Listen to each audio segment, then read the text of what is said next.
Hello and welcome to Bright Blue Innovation. I'm your host, Lidia Paulinska. Today's episode is coming to you from the Mill Valley Film Festival. This year's festival welcomed more than 75,000 attendees and over 200 filmmakers from around the world. To help attendees to find areas of interest, the festival was divided into sections, including the official premiere selection, the world cinema, US cinema, Valley cinema, active cinema, and even Children's Film Fest. The 2017 Mill Valley Film Festival began October 5th with the Bay Area premiere of Joe Wright's Darkest Hour. The premiere included director Wright and actress Kristen Scott Thomas in attendance.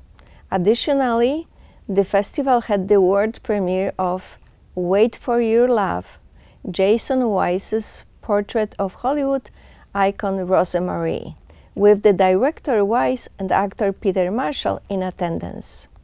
Along with the premieres, the festival presented special tributes to acclaimed filmmakers and on-screen talent, including Kristen Scott Thomas for her role as Churchill's wife in Darkest Hour, Sean Penn for his industry contribution as a director and an actor, actress Holly Hunter for her astonishing career, and director Todd Haynes for his cinema genius, including his latest film, Wonderstruck. In our previous episode, we talked to organizers and programmers of the festival. Today, we are pleased to feature filmmakers who were at the festival. The episode includes an interview with the director of documentary, Andre, the voice of wine. He talked about his film dedicated to life and passion of Andre Tchelistcheff, a Russian immigrant who came to California to be known as the Dean of American Wine. We also talked to the director and on-screen talent from the film Quest, the story from the streets of Berkeley in 1995. I hope you enjoy the show from the Mill Valley Film Festival.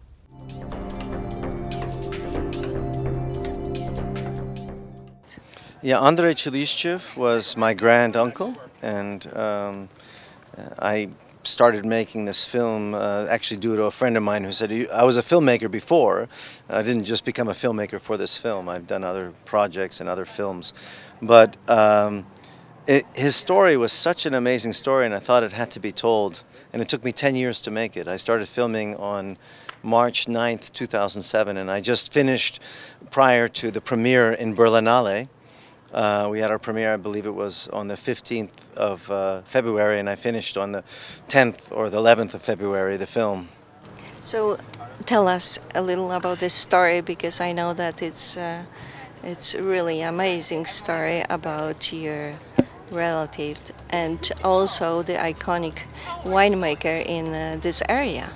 Yes, well, obviously when I grew up, he was just my great uncle, and I would spend time with him, and I didn't realize how important he was in the wine industry, but not just in California or Oregon or Washington, but around the world, because of his technical breakthroughs for cold fermentation and forced malolactic, all these things the winemakers use in making beautiful wines. And his personal impact on winemakers was huge. And but more than that, his story, his life story is amazing, of being brought up in an aristocratic family in Moscow and then having lost everything. Fought in the Russian Civil War and left for the dead, being saved by a Cossack. I mean, the story is a filmic story to begin with. And then the family having a memorial service for him, thinking that he had died, and then he comes back, and then he works in Turkey, then he works and goes and tries to save the king, and they do save the king of Bulgaria. You know, he fought for the king of Bulgaria, then goes into university, and then in France, and with his good friend Prince Trubetskoy, loses everything. because he was a farmer. He loved farming, and he was raising, you know, he had animals and he had a farm. Then he went back to winemaking. So thankfully, because of this hailstorm, which he said had the hail was the size of quail eggs, it killed all the animals, and they lost everything, all their money, everything. Then he went back to winemaking, and then in 1938 came here to America. When Napa Valley, there were 6 wineries, nothing. Largely, you know, prune trees and orchards and some vines. And of course, after Prohibition, the wine industry was on its feet. I mean, flat, you know. I mean,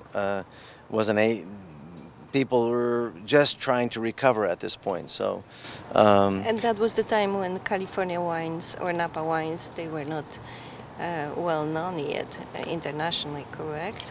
They were not well known, but in California, Andre actually in 1937 at the Wine Expo in Paris had tasted some California wines. Yes, that's like a Vente, and so he had already tried some California wines. And of course, you know, some of the California wines in wine history for wine lovers, you know, for example, like the Inglenook 1940 or 41 was quite famous, and then some of the Cabernets, the Private Reserve. He set the new standard for wine in America, and that standard he kept for 30 years. He was the teacher to so many. But actually, the favorite wine he made, one of the favorite wines he made, he said, was the 1946 and half of 1947 Pinot Noir, and only half of 47, because a good friend of his, Maynard Amarine, who was at UC Davis, said, oh, we should try a different way with this wine. Let's try this, I think, gelatin refining. And Andre was doing egg white refining. And so he tried the gelatin refining. He didn't like it, so he liked the way he did it before. So he was always willing to test things and push the limit to see what you could do with wine. So as a filmmaker, you had this story that is very, very broad, like, you know, what you're saying about the life of Andrea. And so was that probably take you a long time to figure out the pieces that they can come together and really make this story compelling? Absolutely. I mean, well, first of all, making documentaries is very different than, especially one that I had, is very organic. So did you do the documentary before? Yes, I've done documentaries, and I also produce feature films with okay. Helena Bonham Carter and Aaron Eckhart, and I've done other films, so it wasn't my first film. This is, let's say, my first directorial debut as a feature-length film as a director, but producing, I've done other films, and then I did TV documentaries as well. So, but for me, the hard thing was, you know, I had over 300 hours of material. I also wanted the film to ring true, so I went to Russia and went into the archives to find old 35mm footage from the Civil War. And then I was finding footage of Andre. I wanted Andre to tell his own story. And then weaving, and how do you weave a story when you have 300 hours into like 98 minutes now, right? But I also had great help. I had a very good Russian editor I worked with, Marat Magomedov, and then later on I was editing, and then I worked with Michael Chandler, who won BAFTAs for films like Amadeus, and then he also did the Daniel Ellsberg, you know, The Most Dangerous Man in America, which was nominated for an Oscar, or the Waldo Salt film nominated for Oscar. And then, of course, my mentor and friend, one of the most intelligent men I've ever, and kind men I've ever worked with in my life, Walter Murch, helped me with the film and gave me such poignant notes. And all of these people helped me make this film and put it together. Because as Walter told me once, you know, there's one scene that I had in the film that's not in the film anymore. He said, sometimes your favorite scene has to be left behind to make the film go forward. So there's quite a few scenes, and, you know, 60–70% of the people that I interviewed are not in my film. And then, of course, all the music is original when you see it. I worked with a Russian composer who's already won 4 or 5 Russian Oscars for his music. And he did the music for, I don't know if you saw I'm Not Your Negro by Raoul Peck. He does Raoul Peck's music. He's a wonderful composer, but I was a very hard guy to work with because I would send the music back, no, I don't want this, I don't want that, and can we do a little bit nuance? And then later on, of course, Walter helped me bring in Ray Fiennes, who I wanted for 8 years because his voice is spectacular. I haven't chance to see the movie, but my friend saw, and he said that music remind him like, you know, John Adams music. So you have all these wonderful people working with you. Tell me, Andre is not longer with us. Is that correct? He died in 1994, and so what is that? 20 some years. 25 years ago or 27 years ago he died, something like that. So, but did you have any footage of his voice? Of course, I have not only footage of him, I found footage of him from various archives and from people I was able, but some of the footage I only found after 5 years of working on the film. And so then I had to rethink of how I was going to do the film because this footage made a very big impact on. So that's why it's very organic. So my whole, my idea was the same, but then I had this new material that I thought, okay, now this is what I wanted. Because I have his voice, I have black and white material, and I have color material of him. But I had some color material that was really bad on a VHS, and then later on I was able to get beautiful old beta masters. So with these advances in technology and you know, for the filmmakers there is many options how they can shoot the movie, how they can do the post-production. Yeah. What was your style? Did you use the style that you used in your previous films, or you make something different with this story? I think every film has its own style and its own rhythm, and this film I wanted a certain idea which was very different than some of the other films I made. I mean, obviously, I think the style, a person's heart comes out in every film they make, and it shows. I mean, you can try and get away from whatever your style is, but I mean, if you looked at some of the other work that I did, you'll find probably some line there. But to me, what was very important was capturing his spirit and holding true to that, because he touched so many people and helped so many people in his life, and that's a very hard thing to do. So as I said to many people before I interviewed them, before they would agree, I said, I'm trying to capture the terroir of Andre, not the dirt of Andre, because you know, he had a magnificent terroir of his own life and his own fabric. He was a charming man, he was mischievous and loving and kind and strict, but he also shared, and he gave and he gave and he gave till, you know, he was still giving in the hospital before he died, giving advice about what to do with the wine. They were bringing, in the hospital while he was dying, they were bringing him wine to taste, to say and ask his opinion. And that's the man he was. He worked till the day, probably the hour that he died. And it was an honor to do this film, but also probably the hardest thing I've ever done in my life. Because you're attached to this story.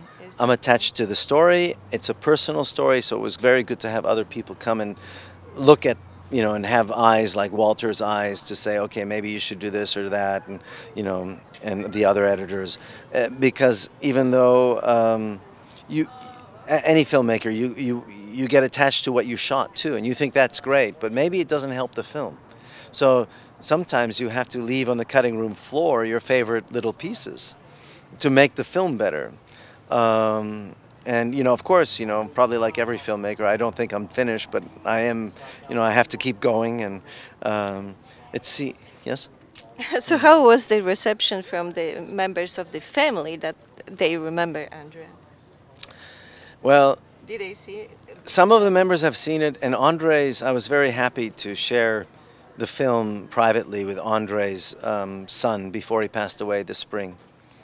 And he couldn't speak for the last number of years of his life. So it was the first time that the family, his family, got to hear his son speak and Andre speak after a long time. And they all were very touched. And it seems also, I mean, here it's been a very traumatic time this week. My heart goes out to all of the wineries, but just the people. people. They're losing their homes, and such tragedy. The fires are raging while my film is being shown. But I'm very, some people, the winemakers, still came to my who were able to come to my screenings, and they said, "I'm glad you didn't cancel. I'm glad you kept going, because this gave us a moment to feel actually encouraged to go on, because Andre's life was very difficult." So it's my heart goes out and prayers go that the fires are contained now quickly, and the loss of life, it's horrendous, it's devastating. And for me, because I was so connected to a lot of these people, I mean, I'm getting still calls and texts and from winemakers who can't come because they're worried about their houses being burned. And also, I know that in that movie there are other well-known winemakers from Napa and Sonoma. Yeah. They talking about your. They talking about Andre. They commenting on that. So how actually did you bring all these people together? It was easy. He was that quite character. Well, it was not so easy because sometimes they were not available, but I did. There was one point where I was shooting with my red camera, and I had scheduled a whole bunch of them at the same time, over a 2-week period, and it was. And they were all here because I was trying to do it during a harvest, because I knew they would be here. And then others like Christian Moex, I filmed in France. Steven Spurrier, who organized the Paris tasting in 1976, I filmed in England. Nikita Mikhalkov, I filmed of course, in Russia, and a couple of winemakers in Crimea, and the others in Sonoma and in Napa. And some of the footage I filmed earlier. So, like I said, the first day of filming was March 9th at the Culinary Institute of America, the first time they created a Vintners Hall of Fame. But none of that footage is in my film, and it just didn't happen to fit. And some of these winemakers, were better on camera, and some are, as you know, everybody has a way to be on camera, and whether they're alive or whether they're, and what moves a story, what they said. I mean, there's certain things that were very important to me to present Andre about. I mean, he was instrumental in helping women in the wine industry. Oh. And that's what you'll see in the film. He was instrumental in some of the technical aspects, but he was also instrumental in creating this idea to help each other, and he really helped these young winemakers. So they were all willing to be in this film. And also as a filmmaker, you're looking, okay, so what's underneath? What's underneath the pillow? All the roses. Nobody had a bad thing to say about Andre. Not one person had a bad thing to say about him. He was a phenomenal character, a wonderful man, and so I'm delighted that I could share that with the world. And it's not just a story about a winemaker. It's a story about a man. It's a story which is a very moving, heartfelt story that if you're a shoemaker, if you're a garbage man, if you work as a banker, a lawyer, you can get inspiration from this film.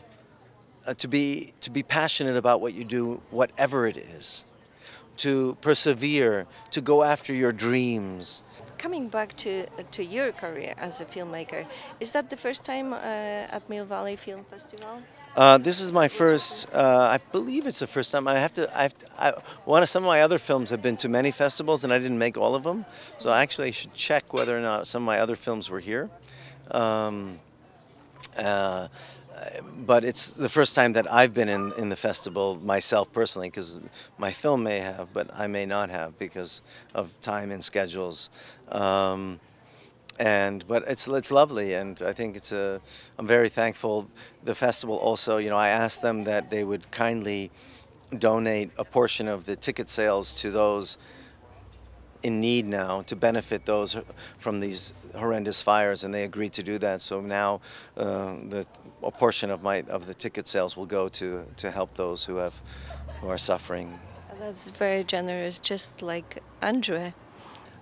for me, obviously, you know, the difference between, let's say, a narrative film and a documentary film, unless you know, the TV documentaries, you have basically are also kind of on a script, and you have to get it out, tuck, tuck, tuck, tuck, tuck, and then deliver, and then it's on television, and it's over.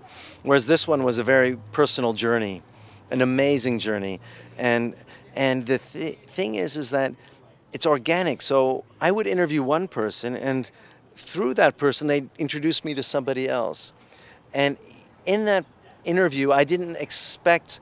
I thought they were going to speak about one thing, but then they spoke about something else. Like Jim Barrett, he was not only just involved as the founder of Chateau Montelena, but he said something very nice about Andre and how Andre was, you know, so important to women in the wine industry, which I didn't expect him to say.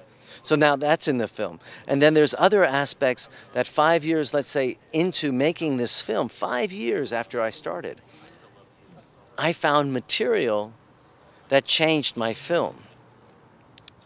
So then you have to look at how, you know, you kind of, you know, you're always then, you think you're done, and then all of a sudden you find this new stuff, and you have to think, okay, well now this is what's important. So where are these poignant parts? And of course, I probably could make, out of the material I have, I probably could make another 5, 10 films, because not only most of these winemakers are eloquent, but their stories themselves, because they're famous. We're talking about Michael Silacci, the winemaker of Opus 1.